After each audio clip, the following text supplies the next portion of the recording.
Welcome to another edition of Bigby Unpacks, a spot where I take on controversial subjects from an unpopular position. For many weeks now, I have been restudying Revelations to hopefully bring forth what God has to say about the end times in a condensed video. After further reflection, I have realized there is no way I can show all of Revelations in 20 minutes, so consider this video part 1 of 3 in the final installment of a 3-part series. If you haven't seen my videos about the beginning and the age of grace, I would encourage you to watch those after this one. As always, thanks so much for watching, siblings, and may God bless those who love Him.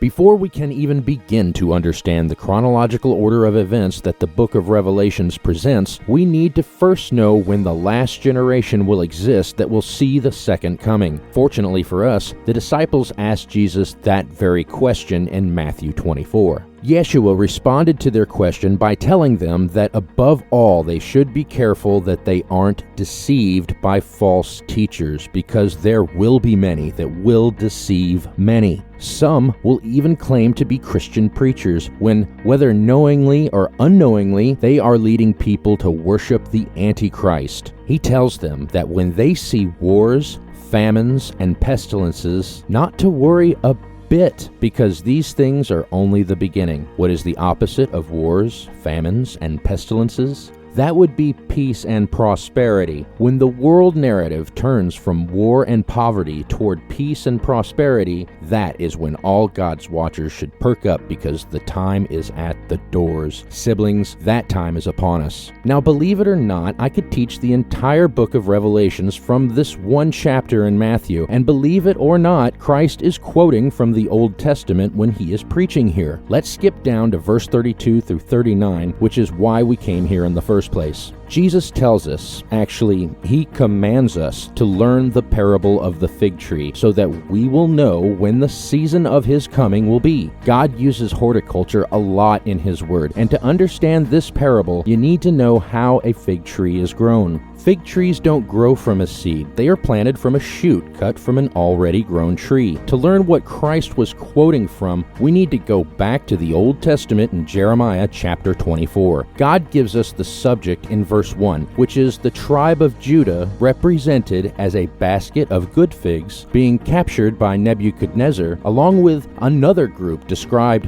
as a basket of naughty figs. Siblings, these naughty figs are the same children of Rechab, the son of Jonadab, that became the Nethinim to infiltrate the church to pervert it from the inside out. The same are the Kenites, which are the sons of Cain and of the devil. This is why these figs are so evil they cannot be stomached, because they are the synagogue of Satan, who claim to be Jews and are not, that we will learn about later when we are ready to study the book of Revelations. In this parable of the fig tree, we see that both figs go into captivity, and then both are planted by God himself, declaring it will never be plucked or conquered again. Since the figs represent Judah, this means that the Jews, both real and fake alike, would be captured and then persecuted until they were made a nation again in their ancestral homeland of Jerusalem by God himself. God promises to scatter the evil figs across the world, and that these fake Jews would be reviled among the nations, to be ridiculed and used as an example for evil. I suppose I shouldn't be so irritated by the Jew haters, since they are, whether they know it or not, fulfilling God's prophecy here in Jeremiah. I just wish they knew now that they are Kenites and not Jews, but one day all will come to light. Judah being captured and then spread out across the earth to once again return to Jerusalem has happened only once in the course of human history, although there is some debate as to actually when Israel became a nation again. Some say it was declared a state by the Jewish Agency in 1948, and some think it was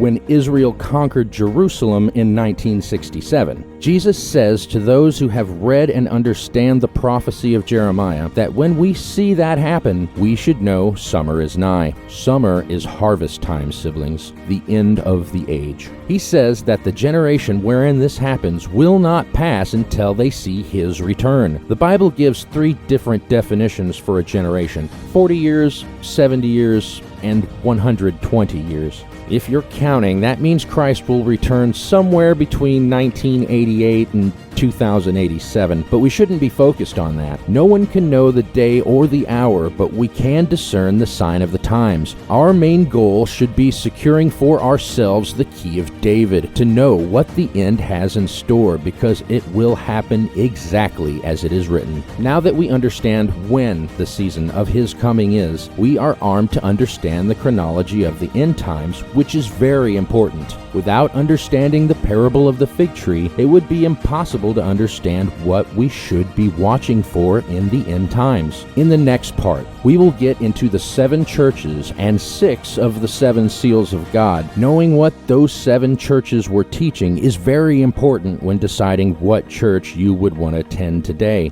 The seals of God are seals of knowledge, and once you learn their significance, your mind will be sealed with God's truth. Thanks for watching, siblings, and remember to always stay in the way.